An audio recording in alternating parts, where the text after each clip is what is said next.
Alors maintenant, déjà je recommande la lecture de tes livres où tu creuses davantage toutes ces questions-là, notamment le dernier, par rapport à la question du repli américain, de la tentative de garder sous tutelle l'Europe, la distinction entre l'hégémone et l'empire.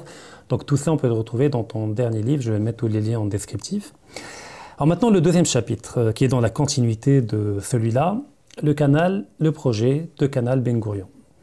Ce qu'on doit comprendre, c'est que pour connecter l'océan Pacifique et l'océan Atlantique, c'est-à-dire les deux centres de gravité économiques mondiaux, on est obligé soit de passer par le canal de Suez, mais avant d'atteindre le canal de Suez, on est obligé de passer par le détroit de Bab el-Mandeb, qui est contrôlé par les Houthis, passer en mer Rouge, et puis par la suite atteindre la Méditerranée, et après le détroit de Gibraltar, atteindre l'océan Atlantique. Et c'est valable également dans l'autre sens. Ou bien de contourner l'Afrique, le continent africain, en passant par l'Afrique du Sud, ce qui implique des surcoûts en termes de frais, de transport maritime, d'utilisation de carburant, etc., ce qui n'est pas rentable économiquement. Sachant qu'au niveau de la supply chain mondiale, il y a eu une explosion des coûts depuis la sortie de la pandémie, et qui fait qu'aujourd'hui, c'est de plus en plus compliqué de financer ces transports maritimes à l'échelle mondiale. Israël veut créer un concurrent direct au canal de Suez, qui va également couper en deux l'Asie et l'Afrique au niveau du Sinaï, avec un canal qui va dans les deux sens, avec la possibilité d'avoir un double canal, afin d'éviter un blocage, comme l'a connu l'Égypte il y a un peu plus d'un an, je crois, ou un peu plus d'un an. Donc ce double canal permet de réaliser la même tâche que le canal de Suez, mais de manière plus efficace, plus fluide et plus rapide. Et donc c'est une menace vitale pour l'Égypte, qui est déjà confrontée à une double menace vitale. D'un côté, la menace hydrique ou hydroélectrique par rapport au projet éthiopien de barrage électrique qui va réduire le débit du Nil. Et puis la deuxième menace vitale, c'est le canal Ben Gourion. Mais pourtant, on n'entend pas beaucoup l'Égypte parler par rapport à ça ou menacer ou autre chose. Le deuxième élément que j'avais évoqué en introduction, quand on voit les différents tracés proposés, parce que ce n'est pas encore clairement défini, de ce canal, eh ben, il doit soit contourner Gaza par le nord, mais il reste dans le champ de tir du Hamas, et donc aucun navire ne peut passer tranquillement si jamais il profite à Israël, ou bien il doit traverser au beau milieu de la bande de Gaza, ce qui implique une épuration ethnique de fait pour pouvoir atteindre la Méditerranée. Ce projet est évalué à 5 milliards de dollars, ce qui n'est pas grand-chose par rapport aux enjeux géopolitiques que cela implique. Et d'après certains, je n'ai pas de preuves pour le dire, pour l'affirmer, le fait que l'armée israélienne ait noyé les tunnels creusés par le Hamas avec de l'eau de mer, ce qui est fondamentalement stupide si on fait l'épuration ethnique pour récupérer les terres et installer des colons, parce que ça rend les terres infertiles, du fait de la salinité de l'eau de mer. Et donc le projet n'est pas de repeupler, en tout cas pas dans l'immédiat, mais peut-être d'humidifier le sous-sol d'une partie de la bande de Gaza afin de préparer le creusement du canal. Ma première question, pourquoi le nom Ben Gourion? Parce que c'est intéressant, puisque ça renvoie au Sinaï. Je l'ai dit, c'est lui qui a conquis le Sinaï. Est-ce que l'Égypte peut l'interpréter comme étant peut-être à terme une conquête du Sinaï pour sécuriser définitivement le canal Ben Gourion, au nord et au sud? En fait, il faut revenir à la guerre de 56, la guerre que j'ai évoquée tout à l'heure, opposant l'Égypte à la France, les Britanniques et les Israéliens. Et en fait, ça suivait la nationalisation du canal de Suez. Et le canal de Suez, les Britanniques le contrôlaient, notamment pour faire passer les navires et le pétrole de leur protectorat des pays du Golfe. Donc lui, Nasser, sa révolution, là, sa prise de pouvoir de 1952 se faisait notamment, essentiellement sur un projet de décolonisation, donc chasser les Britanniques de Suez, du canal de Suez. Donc il le nationalise et ça va pousser les Français, les Britanniques et les Israéliens à intervenir. Donc ils concluent ensemble un accord secret, qui s'appelle l'accord de Sèvres, entre le 21 et le 24 octobre 1956. Je vais vous lire le contenu, comme ça fait un rappel historique pour ceux qui connaissent pas. Alors, l'État hébreu attaquera l'Égypte le 29 octobre 1956 dans la soirée et foncera vers le canal de Suez. Profitant de cette agression surprise, entre guillemets, il est écrit, Londres et Paris lanceront le lendemain un ultimatum aux deux belligérants, donc les Égyptiens et les Israéliens, pour qu'ils se retirent de la zone du canal. Si l'Égypte ne se plie pas aux injonctions, les troupes franco-britanniques entreront en action le 31 octobre. Donc, l'opération commence comme prévu, mais l'URSS menace la France, l'Angleterre et Israël d'une riposte nucléaire s'ils ne se retirent pas du territoire égyptien. Donc, pour désamorcer la crise, les Américains exigent le retrait des forces occidentales et les Israéliens quittent le Sinaï et Gaza. Donc, en fait, à chaque fois, donc en 56 puis en 57, à chaque fois, ça a été deux agressions d'Israël notamment d'Israël contre l'Égypte. À chaque fois, la conquête du Sinaï s'est accompagnée de Gaza, de la conquête de Gaza. Donc là, en 57, il y a une résolution qui prévoit le déploiement des forces de maintien de la paix, des casques bleus, notamment donc dans cette zone démilitarisée et à Gaza. Donc le nom canal Ben Gourion renvoie à cela, renvoie sans aucun doute à cette guerre de 1956 qui avait notamment pour objectif de prendre le contrôle du canal de Suez. Alors, bien sûr, les Israéliens et les Français auraient profité des bénéfices. D'ailleurs, quelques années plus tard, je crois en 62, les Américains vont émettre le projet de faire un canal concurrent au canal de Suez après sa nationalisation. Donc en fait, c'est un projet qui est ancien et qui vise, donc c'était les Américains hier, mais sans aucun doute les Israéliens aujourd'hui, parce qu'aujourd'hui, les Israéliens ils en parlent officiellement depuis 2021. Les Israéliens disent depuis 2021, ça y est, le projet est en route, etc. Or, il n'y a pas de travaux qui ont commencé. C'est-à-dire qu'ils ont mobilisé de l'argent, ils ont déclaré publiquement que des travaux avaient commencé, mais ils n'ont pas commencé. Et effectivement, ta thèse, celle qui est défendue par d'autres, peut s'expliquer par là. C'est-à-dire que ils ne commencent pas les travaux parce que le tracé actuel qui est fait sur une carte du canal Ben Gourion, donc il part en fait donc de la Méditerranée et il vers va la mer Rouge. jusqu'à la mer Rouge par le golfe d'Aqaba et le port d'Elat, Khalij al-Aqaba. Donc si on regarde le tracé actuel, il débouche sur la mer Méditerranée, mais entre la bande de Gaza, plus haut quand même que la bande de Gaza, et Tel Aviv. Mais si on fait un autre tracé en partant de Gaza, bah, on voit que le canal est beaucoup plus court. Tout à fait. Beaucoup plus court, ce qui implique de gagner beaucoup plus d'argent.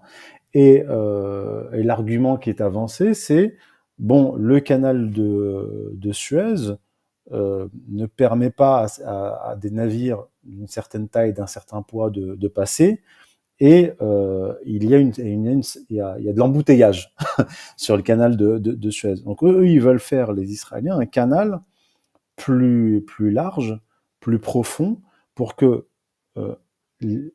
déboucher, donc faire passer plus de navires, limiter les embouteillages, donc ceux qui passaient par le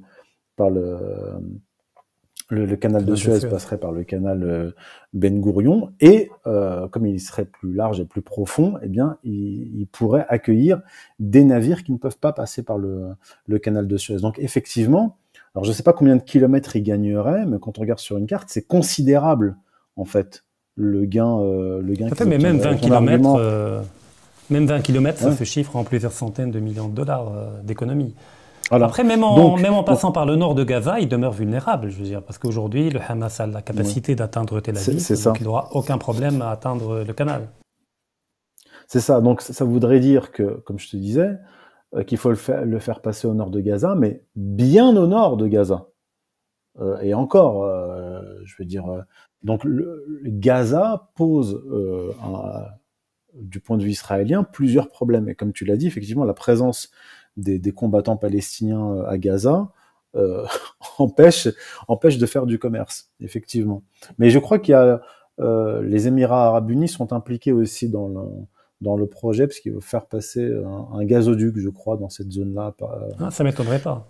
Alors, j'ai trouvé ça dans un article de Frontier India, donc c'est en anglais, qui nous dit, le 20 octobre 2020, l'impensable s'est produit lorsque l'entreprise publique israélienne Europe Asia Pipeline Company et l'entreprise émirati Medred Land Bridge ont conclu un accord pour utiliser l'oléoduc Eilat Ashkelon afin d'acheminer le pétrole de la mer Rouge vers la Méditerranée.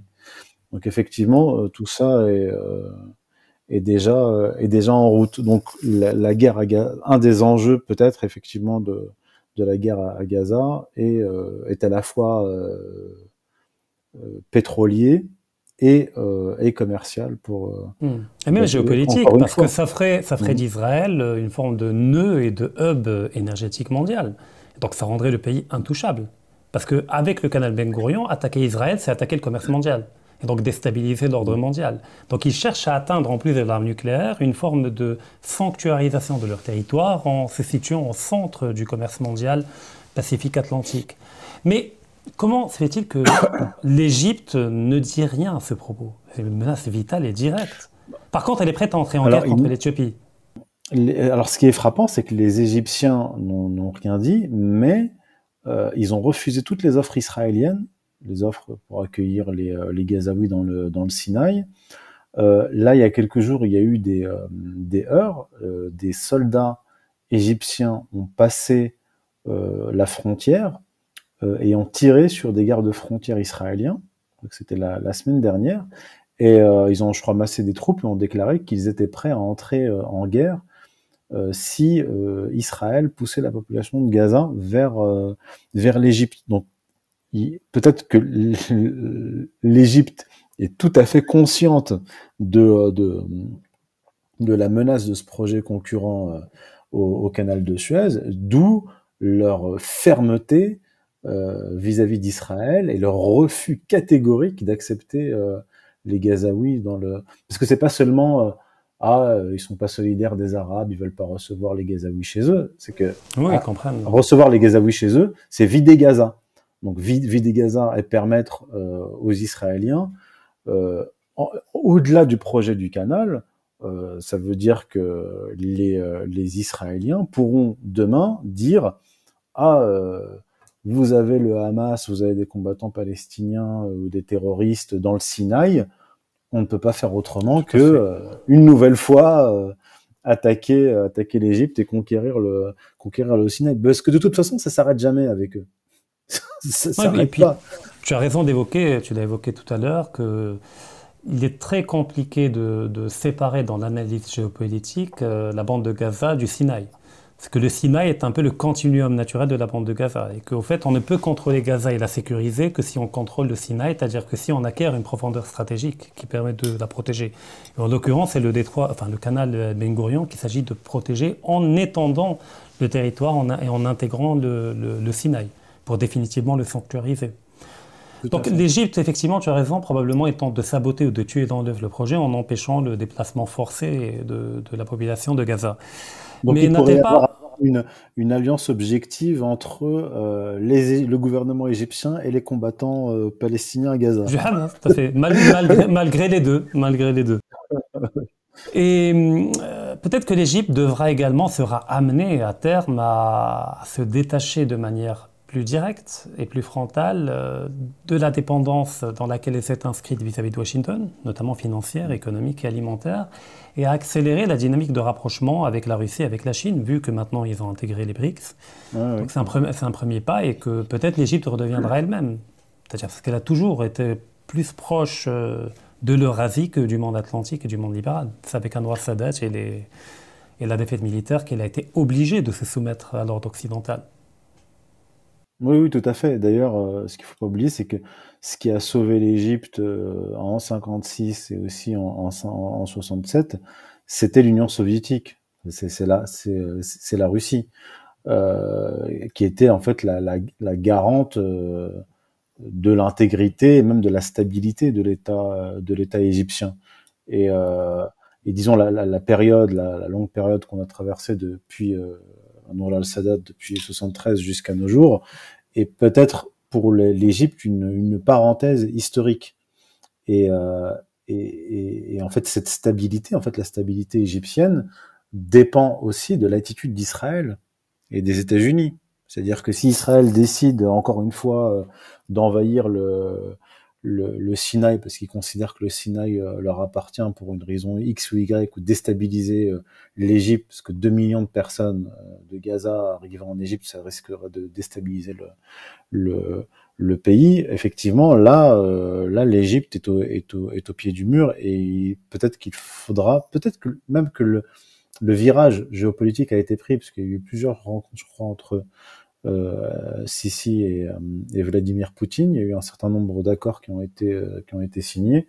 Et oui, oui, on verra. Ça Mais va c'est être toujours pas intéressant. clair parce que l'Égypte cherche toujours à équilibrer entre les deux. Notamment, il y avait une commande de 30 chasseurs bombardiers russes de type Sukhoi 30 Mhm. qui a été annulée par l'Égypte. Voilà.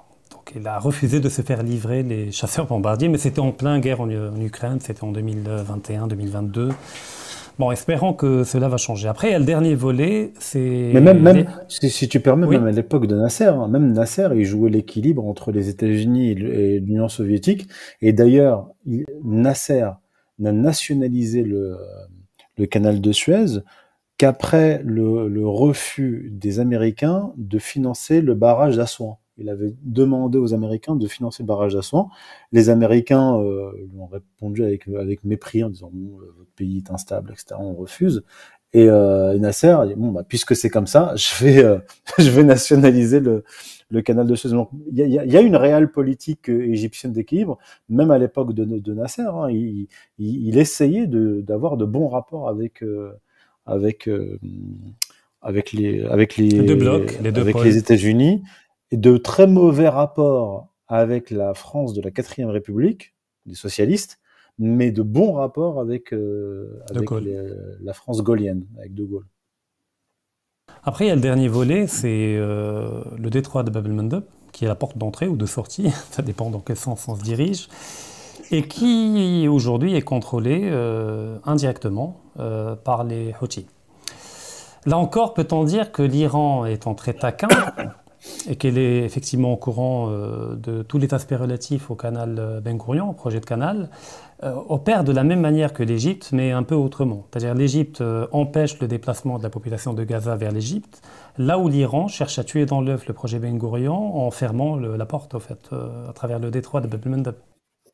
Il y a peut-être ça, mais je pense que dans l'immédiat, du point de vue iranien, mais du point de vue aussi de Ansarullah, mais bon, Ansarullah, ils sont soutenus directement par les Iraniens. Donc, même s'ils peuvent prendre des initiatives ou ils ont des idées, ils sont en coordination avec les Iraniens. Euh, c'est aussi pour faire pression sur les pays occidentaux, sur les alliés d'Israël, pour qu'ils lâchent Israël, ou en tout cas qu'ils poussent Israël à accepter les négociations, à affaiblir Israël. Parce que, d'ailleurs, ils l'ont dit, hein, Ansarullah, ils ont dit, voilà, nous, on va bloquer les navires israéliens, et on va bloquer tous les navires des alliés d'Israël et qui alimentent Israël. Donc, ils frappent Israël au portefeuille. Ils ont déjà perdu, l'économie israélienne a déjà perdu plus de 2 milliards de dollars. Je dis ça, c'était il y a un mois déjà, hein, qu'ils avaient perdu 2 milliards de dollars, beaucoup d'argent. Ça cause du tort à l'économie des pays occidentaux. Et ce que au Conseil de sécurité, ce que les Américains font semblant de ne pas voir, c'est que ce que font, parce qu'ils ont condamné l'action des Yéménites, mais les Yéménites disent, mais ce que nous faisons, nous le faisons en réponse à l'attaque, au massacre à Gaza. Donc c'est lié. Et au Conseil de sécurité, les Américains ont découplé les deux, comme si comme s'il n'y avait pas de lien de causalité. Donc les Yéménites insistent bien là-dessus, c'est-à-dire que c'est une pression à plusieurs niveaux. Il y a la pression économique sur Israël, la pression économique sur les pays occidentaux, et une pression diplomatique et géopolitique pour essayer de tordre le bras des Occidentaux, et que au final, les Occidentaux se disent disent à Israël, maintenant là ça suffit, vous voulez nous ramener dans la région euh, alors que nous on l'a quitté. Maintenant, il faut qu'on bombarde le Yémen parce que ils vous tapent au porte-monnaie, ils nous tapent au porte-monnaie. Les Yéménites ne lâchent pas. Et donc Plus c'est des bombardements certes spectaculaires, mais voilà, inefficaces militairement. Et les Américains le savent très bien. Ils l'ont fait parce qu'il fallait le faire. Mais c'est théâtral. Voilà, c'est théâtral. Je cherchais le mot, merci. C'est théâtral. Ce sont des frappes théâtrales. Tout à fait. Après, quelque part, ce que font les Ansarullah, pourquoi je dis Houthi? Parce que tout le monde connaît Houthi. Si je dis Ansarullah, il y en a qui vont, voilà, ils parlent de quoi? Bah, ça arrange un peu les Américains, parce que quand même, c'est un plan très pragmatique et relativement à court terme. Ça oblige l'Europe à acheter davantage de pétrole américain. D'ailleurs, il y a eu une augmentation de l'achat de pétrole américain par les Européens. Bien vu. Ouais. D'où le fait qu'ils gagnent du temps, qu'ils tergiversent, qu'il n'y a pas de vraie opération militaire contre les Houthis au Yémen, comme on dit, il y a des bombardements théâtraux. Alors, j'ai une question par rapport à la Chine, parce que tu avais partagé un article très intéressant, selon lequel la plus grande compagnie maritime chinoise avait décidé de boycotter les ports israéliens. Ah oui, c'est Laurent Michelon qui l'a relayé, que j'ai relayé ensuite. Et tu l'as relayé à ton tour. Alors, est-ce qu'il s'agit uniquement pas d'un boycott, mais pour des raisons sécuritaires d'éviter, ou est-ce que c'est plus politique et géopolitique que ça en a l'air?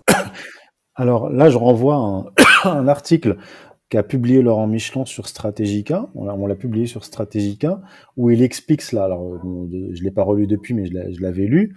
Il y a plusieurs éléments. Bon, l'attitude de la Chine. En fait, les Chinois, ce qui est tout à fait frappant, c'est que ils ont rattrapé le temps perdu sur ce qui se passe au Proche-Orient. C'est-à-dire que c'est l'empire du milieu, ils sont pas très portés sur le conflit, ils ont jamais vraiment été très portés sur le conflit israélo-palestinien, mais depuis en fait leur grand projet de One Belt, One Road, les nouvelles routes de la soie, qui a été initié en 2012, si ma mémoire est bonne, les Chinois sont quand même un peu contraints de se pencher sur la géopolitique proche-orientale, puisque ça fait partie, c'est sur leur route. Et d'ailleurs, ils ont des accords commerciaux avec la Chine. Or, avec ce massacre et cet embrasement en Palestine, les Chinois, alors je parle pas des dirigeants chinois, mais moi les retours que j'ai, c'est que beaucoup de Chinois ont commencé à s'intéresser au sujet et ils ont tous spontanément eu une position anti-israélienne, pro-palestinienne. Quand on voit les déclarations de l'ambassade de Chine en France, regardez la page Twitter, ils disent « Ah oui, on nous accuse, nous, de génocide dans le Xinjiang ». Ils mettent une photo du Xinjiang qui est magnifique, flambant neuf, et à côté, ils mettent Gaza. C'est-à-dire que donc il y a cette dimension-là où vraiment les Chinois, discutant notamment avec Laurent Michelon après la publication de son article, les Chinois n'aiment pas le sang. Et même les Chinois, ils ont une culture où ils sont très attachés à la vie. Ils aiment les enfants. Ils aiment l'harmonie, la paix. L'harmonie est au centre de leur culture. Voilà. Et c'est un empire commercial. C'est-à-dire que les Chinois ne se battent que s'ils sont totalement contraints. C'est pas des combattants. Et quand ils voient ce qui se passe à Gaza, en fait, ils sont véritablement horrifiés. Vraiment. C'est quelque chose qui alors je dis pas que c'est des bisounours. Oui, c'est un système totalitaire, tout ce qu'on veut, mais massacrer une population à coups de bombe de façon, de leur point de vue, gratuite, c'est inconcevable. Et on voit les déclarations du ministre des Affaires étrangères chinois. On voit à l'Assemblée de l'ONU, je crois qu'il y avait une assemblée présidée par un Chinois qui a qui a remis à sa place l'ambassadeur israélien qui est venu avec une énorme étoile jaune et qui a insulté, je crois, une diplomate en lui disant, donc il a rappelé à l'ordre. Mais il y a aussi une dimension commerciale, c'est-à-dire que les Chinois ne veulent pas de désordre dans cette région. Or, ils sont très vite arrivés à la conclusion que Israël était un élément de désordre, un facteur de désordre et d'instabilité chronique. Donc en fait, il y a eu une sanction, c'est-à-dire que la plus grosse société chinoise, qui est Costco, qui allait, je crois que c'est Costco, qui a tout simplement cessé de se rendre en Israël. Donc il y a différentes dimensions. Il y a la dimension géopolitique, parce que pour les Chinois et pour les Russes, Israël, en fait, c'est une extension des États-Unis. Donc eux, ils les mettent dans le même camp. C'est-à-dire que si les États-Unis mènent la guerre à la Russie et à la Chine, il n'y a aucune raison pour que les Chinois et les Russes continuent à entretenir de bonnes relations avec Israël. Et puis ils ne sont pas dupes. Hein. Je veux dire, les néoconservateurs aux États-Unis sont des pro-israéliens et des juifs, notamment d'origine ukrainienne. Voilà. Donc bon, ils le font le lien. Si Walt et Mearsheimer ont fait le lien, je crois même Emmanuel Todd dans son dernier livre, j'ai pas encore lu, il parle des néoconservateurs juifs ukrainiens dans l'administration américaine, et il parle de vengeance de ces juifs contre les Ukrainiens, pousser les Ukrainiens à la mort, quoi. Et aussi une haine viscérale contre la Russie. Donc il y a tout ça, facteur de désordre, inhumanité de la politique israélienne, c'est mauvais pour le commerce, c'est un allié des États-Unis. En fait, toutes les raisons sont bonnes, en fait. Ils cochent toutes les cases. Voilà, ils cochent toutes les mauvaises cases, les Israéliens. Après, il y a d'autres pays, on n'a pas le temps de parler de tout le monde, mais des pays un peu ambigus comme l'Inde, dont on attend une présence géopolitique plus importante qu'elle ne l'est actuellement. Parce qu'aujourd'hui, l'Inde est un géant économique, mais un nain géopolitiquement parlant. Il mène une géopolitique régionale, effectivement, très active, mais à l'échelle planétaire, mais tout le monde s'en fout de l'opinion de l'Inde. Alors qu'ils ont également un rôle à jouer, qui peuvent se positionner de manière très intéressante, sachant que c'est un pays multiethnique, qui a une histoire millénaire et qui a des choses à apporter dans la région, du Proche-Orient et du Moyen-Orient. Oui, alors les Indiens, bon, je suis déjà allé en Inde, mais je suis pas un spécialiste de la géopolitique indienne. Mais moi, ce qui m'a frappé, c'est que c'est le seul pays au monde que j'ai visité où j'ai vu des magasins, etc., écrits en hébreu. Parce qu'en fait, il y a des liens très forts entre eux. Et là-bas, j'ai croisé beaucoup d'Israéliens, notamment des Israéliens qui ont terminé leur service militaire là, de 2-3 ans et qui partent en vacances là-bas. Ils vont aussi en Thaïlande. Et l'autre point commun entre les Indiens et les Israéliens, c'est leur conception théologico-politique inégalitaire. Hiérarchique, les castes. Théologico-raciale, notamment sous ce gouvernement, le dirigeant Modi, qui est un nationaliste hindou, anti-musulman et anti-chrétien. Il est nerveux. Alors là, en fait, je partageais cette opinion, mais récemment, j'ai découvert un expert d'origine indienne qui a développé, alors je compte l'inviter sur ODCTV, j'espère qu'il acceptera, qui développe une lecture un peu différente de celle que l'on a. D'accord. Il part de l'idée que quand la constitution de la nouvelle Inde indépendante a été rédigée, au fait, l'hindouisme a été défavorisé au profit de toutes les autres religions minoritaires, et qu'au fait, ce que fait Modi, ce n'est pas d'affaiblir les autres cultes, mais c'est au fait de restaurer et de rétablir une égalité entre l'hindouisme et les autres religions. En fait, c'est beaucoup plus complexe. Mais bon, je ne vais pas me prononcer parce que je ne l'ai pas encore interviewé, je n'ai pas encore lu ses écrits, mais ça promet un épisode intéressant. En tout cas, je crois que les déclarations qui ont été faites là au début du massacre à Gaza, des différents pro-israéliennes, l'Inde pro-israélien. Et je pense qu'au-delà de la dimension géopolitique ou économique, il y a une dimension culturelle, religieuse, les pays qui sont, pour reprendre les travaux de Todd, les pays qui ont un tempérament plutôt égalitaire, sont du côté pro-palestinien. Et ceux qui sont dans une tendance inégalitaire, je parle des pays occidentaux anciennement catholiques qui ont basculé dans l'inégalitarisme judéo-protestant, les Anglais, les Américains et les Indiens. Enfin, je veux dire, je trouve que il y a quand même une Tout à cohérence fait. globale, voilà. Sans en dire plus, moi, je veux dire, j'ai visité l'Inde, c'est un pays qui m'a émerveillé. Enfin, bon, il y a le pire et le meilleur là-bas, mais c'est une culture que je respecte. Yasmine, merci infiniment. J'aurais aimé te le dire en indien, mais je ne saurais pas le faire.